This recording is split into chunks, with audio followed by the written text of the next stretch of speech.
අදත් සාදරයෙන් පිළිගන්නවා බයෝඑක්ස්ප්ලෝරර් YouTube channel එකට.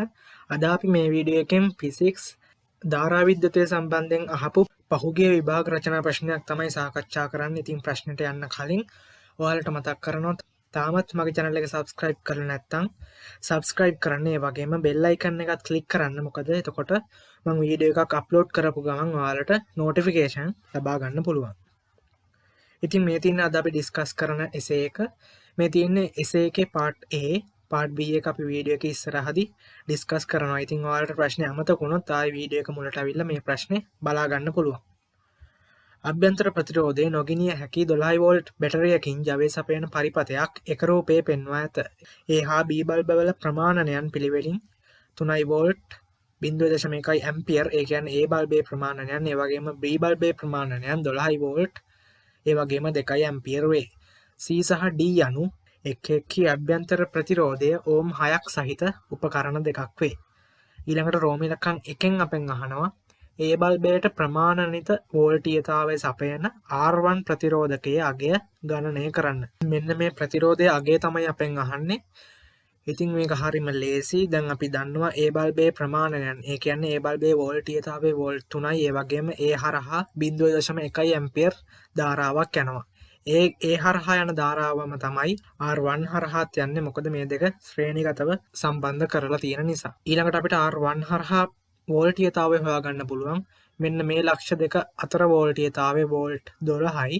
එතකොට A බල්බය හරහා තියෙන වෝල්ටීයතාවය වෝල්ට් 3යි. එතකොට R1 හරහා තියෙන වෝල්ටීයතාවය වෝල්ට් 9යි.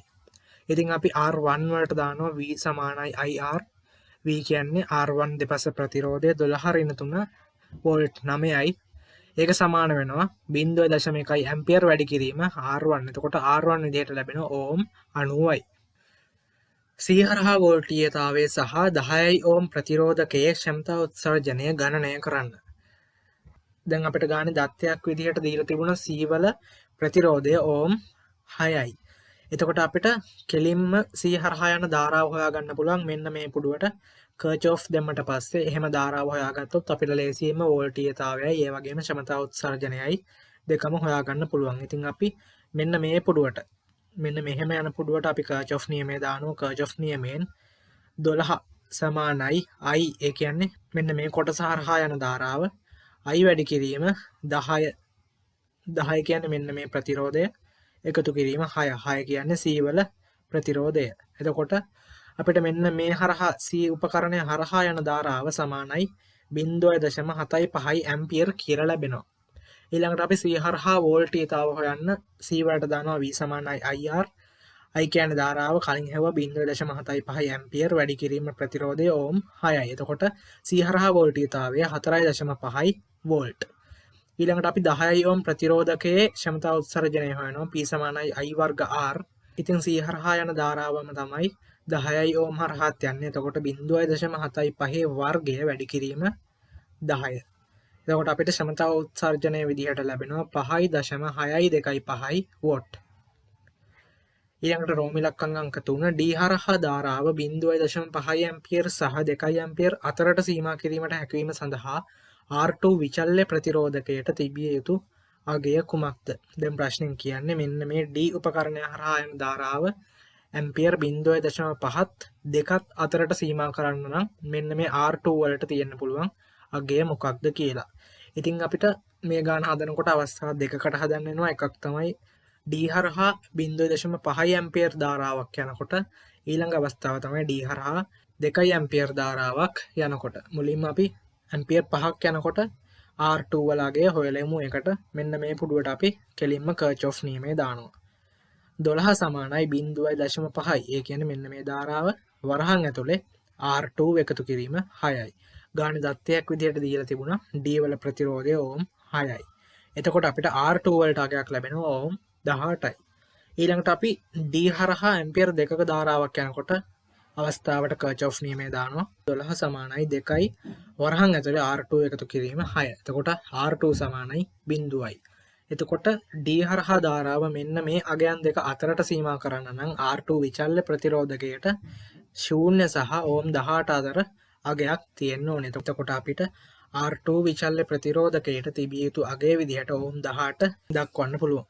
ඊළඟට රෝම ඉලක්කම් අංක 4 ධාරා ප්‍රමාණයන් 4 ඇම්පියර් 5 ඇම්පියර් සහ 10 ඇම්පියර් වන විලායක තුනක් දී ඇතැයි සිතන්න. මෙම පරිපථයේ ඇති උපකරණ සියල්ල ඉහත තත්ත්වය යටතේ එකවර ක්‍රියා කරවීමට හැකිවීම සඳහා මෙම පරිපථයට සවිකිරීමට වඩාත්ම සුදුසු වන්නේ කුමන විලායකයේද? දැන් විලායකයේ කාර්යභාරය තමයි යම් පරිපථයක් හරහා උවමනාවට වඩා වැඩි ධාරාවක් යනකොට ඒ විලායකය එතනින් පරිපථය ඩිස්කනෙක්ට් කරලා ඒ වැඩි ධාරාව නිසා උපකරණ හානි වෙන එක වළක්වන එක තමයි විලායකයේ කාර්යභාරය වෙන්නේ. එතකොට විලායකයේ තියෙන ඕනි ලක්ෂණයක් තමයි පරිපථයේ යන්න පුළුවන් මුළු ධාරාවට වඩා විලායකයේ අගය ආසන්නයෙන් ඊට වඩා ටිකක් වැඩි වෙන්න ඕනි.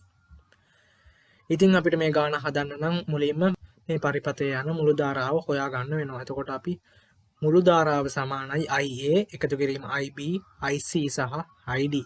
IA කියන්නේ මෙන්න මේ කොටස හරහා යන ධාරාව, IB කියන්නේ මෙන්න මේ කොටස හරහා යන ධාරාව, IC කියන්නේ C හරහා යන ධාරාව, ID කියන්නේ D උපකරණය හරහා යන ධාරාව. ඉතින් ඒ උපකරණය හරහා යන ධාරාව අපි කලින් ඉඳන්ම දන්නවා. ඒ බල්බේ ප්‍රමාණනයන් විදිහට මේ ධාරාව දීලා තිබුණා 0.1යි. ඒ වගේම B බල්බේ ප්‍රමාණනයන් විදිහටත් IB අගය දීලා තිබුණා ඇම්පියර් 2යි. IC අගය අපි කලින් හොයාගත්ත 0.75 ඇම්පියර්. ඊළඟට D හරහා යන්න පුළුවන් උපරිම ධාරාව විදිහට ඇම්පියර් 2ක් කියලා කලින් ගානේ සඳහන් කරලා තිබුණා. එතකොට ID සමානයි ඇම්පියර් 2යි. එතකොට අපිට I naught මුළු ධාරාව විදිහට ලැබෙනවා 4.85 ඇම්පියර්. එතකොට අපිට මෙතන විලායක තුනක් දීලා තියෙනවා. මම කලින් කිව්වා විලායකයේ ලක්ෂණයක් තමයි පරිපථය යන්න පුළුවන් මුළු ධාරාවට වඩා විලායකයේ මෙන්න මෙයාගේ ආසන්නයෙන් ඊට වඩා වැඩි වෙන්න ඕනි. එතකොට අපිට පරිපථයේ මුළු ධාරාවට වඩා වැඩි අගයක් තියෙන විලායක දෙකක් තියෙනවා 5 ඇම්පියර් සහ 10 ඇම්පියර්.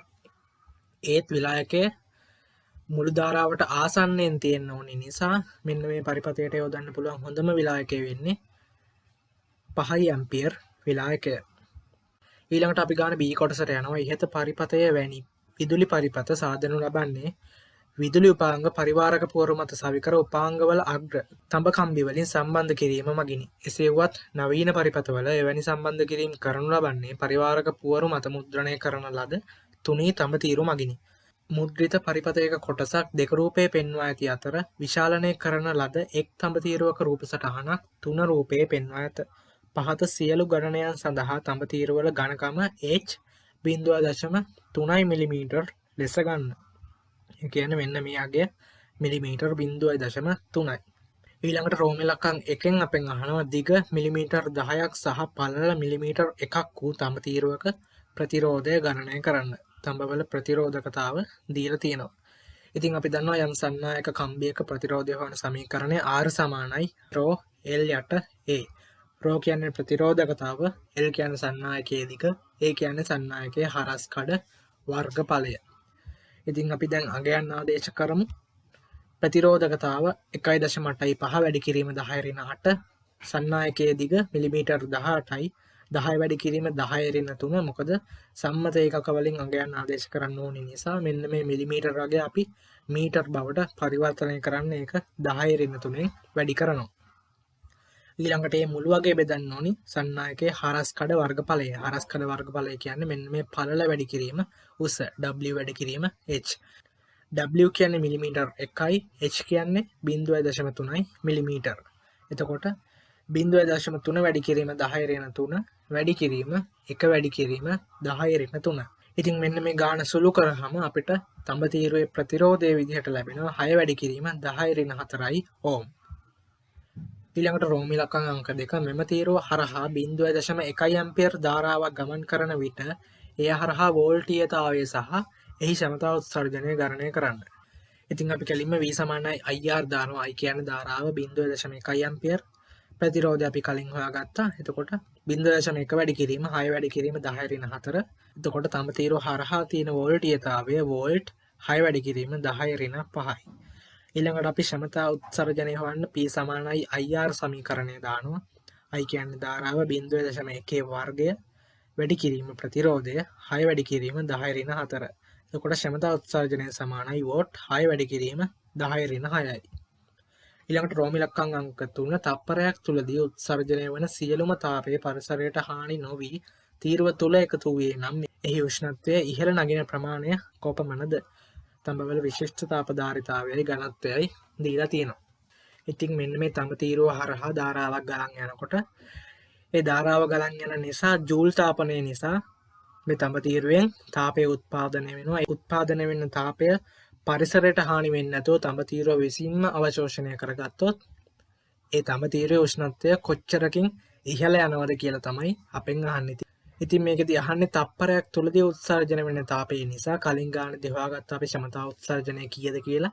ක්ෂමතා උත්සර්ජනය කියන්නේ තප්පරයකදී පිටවන තාප ප්‍රමාණය. ඉතින් අපි මෙන්න මෙතන Q අගය විදිහට ආදේශ කරන්නේ කලින් අපි හොයාගත්ත ක්ෂමතා උත්සර්ජනය. ඒ කියන්නේ තප්පරයකදී පිටවන තාප ප්‍රමාණය. ඊළඟට අපි හොයාගන්න ඕනේ තඹ තීරුවේ ස්කන්ධය. ස්කන්ධය අපිට දීලා නැහැ. ඉතින් ස්කන්ධය හොයාගන්න නම් තඹ තීරුවේ පරිමාව ඝනත්වයෙන් වැඩි කරන්න ඕනේ. ඊළඟට විශිෂ්ට තාපධාරිතාව අපිට දීලා තියෙනවා. ඊළඟට අපෙන් අහන්නේ මෙන්න මේ අගය. ඉතින් අපි මුලින්ම මෙන්න මේ තඹ තීරුවේ ස්කන්ධය හොයාගනිමු. ස්කන්ධය හොයාගන්න වෙන්නේ පරිමාව ඝනත්වයෙන් වැඩි කළා. ඉතින් පරිමාව හොයාගන්න පුළුවන් අපිට දිග පළල වැඩි කිරීම උසෙන්. මේ තියෙන තඹ තීරුවේ දිග 10 වැඩි කිරීම 10^3යි. මේ තියෙන පළල 1 වැඩි කිරීම 10^3යි. මෙන්න මේ තියෙන උස 0.3 වැඩි කිරීම 10^3යි. ඒක අපි වැඩි කරනවා තඹවල ඝනත්වයෙන්. 9 වැඩි කිරීම 10^3යි. එතකොට අපිට තඹ තීරුවේ ස්කන්ධය විදිහට ලැබෙනවා කිලෝග්‍රෑම් 2.7 වැඩි කිරීම 10^5යි. ඊළඟට අපි එක මෙන්න මෙතෙන්ට ආදේශ කරනවා. Q කියන්නේ 6 වැඩි කිරීම 10^6යි. M කියන්නේ 2.7 වැඩි කිරීම 10^5යි. විශිෂ්ට තාපධාරිතාවය 400යි. වැඩි කිරීම ඩෙල්ටා තීටා. ඉතින් අපිට උෂ්ණත්වය ඉහළ නගින ප්‍රමාණය උෂ්ණත්ව වෙනස විදිහට අපිට ලැබෙනවා සෙල්සියස් අංශක 5.5යි වැඩි කිරීම 10^4යි. ඒක තමයි මෙන්න මේ තඹ තීරුවේ පිටවන තාපය තඹ තීරුව විසින්ම අවශෝෂණය කළොත් ඒ තඹ තීරුවේ උෂ්ණත්වය ඉහළ නගින ප්‍රමාණය. ඊළඟට අන්තිම කොටස විශාල ධාරාවන් ගෙන යන තඹ තීරු සාමාන්‍යයෙන් කුඩා ධාරාවන් ගෙන යන ඒවාට වඩා වැඩි පළලකින් තනනු ලැබේ. මේට හේතු දෙකක් දෙන්න. එහෙම තඹ තීරු වැඩි පළලකින් හැදුවාම වෙන්නේ වැඩි පළලකින් හැදුවාම ඒ තඹ තීරු වල හරස්කඩ වර්ගඵලය අඩු වෙනවා. අපි දන්නවා දැන් අර සමීකරණය R = ρ L යට A. එතකොට A කියන්නේ හරස්කඩ වර්ගඵලය. හරස්කඩ වර්ගඵලය වැඩි වෙනකොට ඒ සමීකරණයට අනුව ප්‍රතිරෝධය අඩු වෙන්න ඕනේ. එතකොට ප්‍රතිරෝධය අඩු වෙනවා. ඒ නිසා වැඩි ධාරාවක් ගියත් ප්‍රතිරෝධය අඩු නිසා සිදුවන ජූල් තාපනය අඩුයි. ඒ නිසා මේ තඹ තීරුව කම්බිය පිච්චෙන එක අපිට වළක්ව ගන්න පුළුවන්.